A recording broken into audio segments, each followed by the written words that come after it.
Let's quickly take you through, the tariff headlines, and markets, of course, are waiting for some clarity in terms of how this will pan out. And let's just focus on China for a little bit, because that's the next thing. How will China retaliate to the retaliation from Trump to the reciprocal tariffs which were imposed? Let's welcome in Philipp Ivanov, founder of Geopolitical Risks and Strategy Practice. Philipp, good to have you with us here.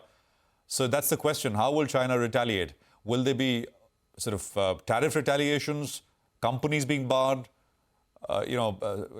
getting stuff out of China perhaps, generally overall tightening, or do you think we will see that phone call which Trump is talking about? Yeah, thanks so much for having me on the program. China has already retaliated with the 34% tariffs on all U.S. goods. And we will only see the escalation of that dynamic. I think we've now, after President Trump, again retaliated, which moved the tariffs on China to the ridiculous 104% territory.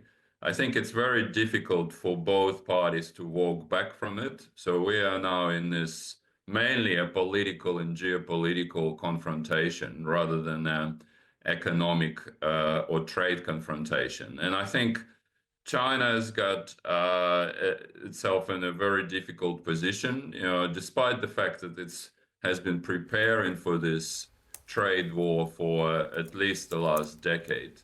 The hit to Chinese economy will be significant because it still relies on its manufacturing base as the main source of growth. And this is exactly what the US has done, is to hit that manufacturing base. Also, China has been moving up its manufacturing to the third countries, like Mexico and Vietnam. But those countries are also being subject to US tariffs. And in the Vietnam case, it's very severe, so over 40%. So I think my outlook for this is fairly gloomy. I think in the short to medium term, it looks like China is prepared to take a pain to its economy, but it's very hard to see, for political reasons, how both sides can back down from that. Yeah, absolutely, Philip.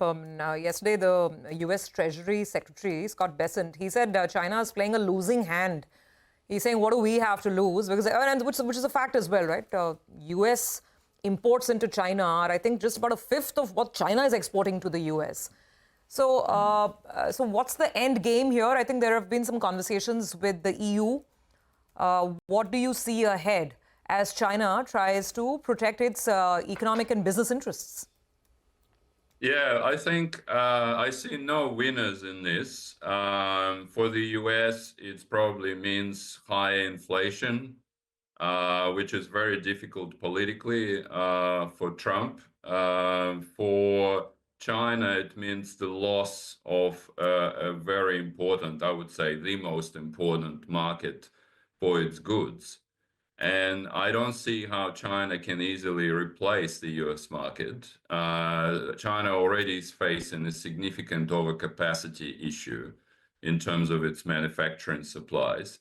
It's already flooding the markets, including in Europe, with its goods, from electric cars to electronics. So with a 104% tariff, it makes it completely unviable for them to sell to the US. But where else would they go? Other markets are already flooded with Chinese products. So it's a very difficult situation. I don't see China or the US winning from it. But it's also, I think, we're now into that territory where the unpredictability and the political maneuvering around this trade war makes it very difficult for them to come back to the negotiating table. What I will be watching in the next 3 to 4 weeks is how China will use its fiscal mechanisms, and particularly what the People's Bank of China will do. In terms of supporting their own economy, absolutely, and we will see that. Philip, just a few more questions. You think China will sell U.S. Treasuries? That is what some analysts describe as the nuclear option. And I think that's going to be a last resort for China because it will unleash, of course, it will do quite a significant damage to the United States, but the damage to China might be even bigger. So When you say last resort, aren't we already at last resort since you said this can't be solved?